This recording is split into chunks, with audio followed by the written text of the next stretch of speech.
Hello বন্ধুরা, আজকে আমি একটা নতুন পিঠা নিয়ে আসছি। অবশ্য যারা মিষ্টি জাতীয় পিঠা খান না তাদের জন্য। এই যে আমি ময়দাটাকে ভালো করে লুচি বানাবেন যেভাবে ওইভাবে গুলিয়ে নেবেন। তেল দিয়ে ময়দাটাকে লবণ দিয়ে জল দিয়ে গুলিয়ে নেবেন, ভালো করে খাস্তা করে নেবেন। তারপরে রুটি বেলে তারপরে আমি মনে করেন এইভাবে দিয়েছি। আগে রুটি বেলবেন, তারপরে যে কোনো কিছু দিয়ে এভাবে টুকরো টুকরো করে করে নেবেন।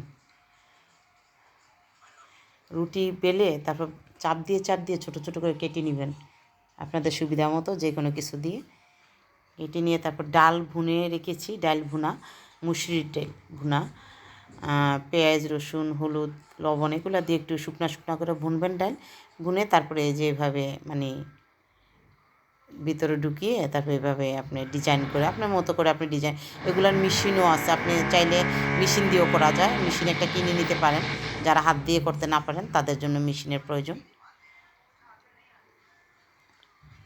দেখেন আমি এগুলা একটা একটা করে আমি একটা দেখিয়ে দিচ্ছি আপনাদেরকে, জাস্ট কীভাবে করবেন।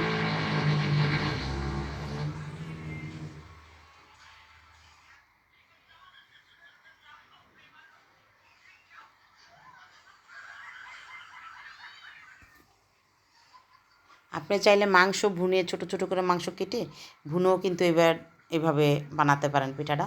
কেউ ডাল ভুনা দিয়ে, কেউ মাংস ভুনা দিয়েও কিন্তু এই পিঠাটা করে।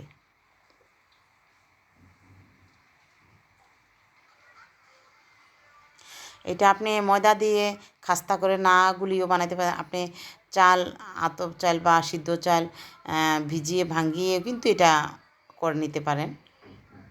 সিদ্ধ চাল গুঁড়ো করে বা আতপ চাল গুঁড়ো করেও কিন্তু করতে পারেন। এভাবে ভিতরে ডাল ভুনা বা মাংস দিয়েও কিন্তু বানাতে পারেন। শুধু ময়দা মানে শর্টকাট, হঠাৎ করে বিকালের টাইম বসে আছেন তো খেতে ইচ্ছে করছে, তখনও কিন্তু এটা বানিয়ে শর্টকাটে তাহলে 10-15-20 মিনিটের মধ্যে কিন্তু এটা আপনি বানাতে পারেন।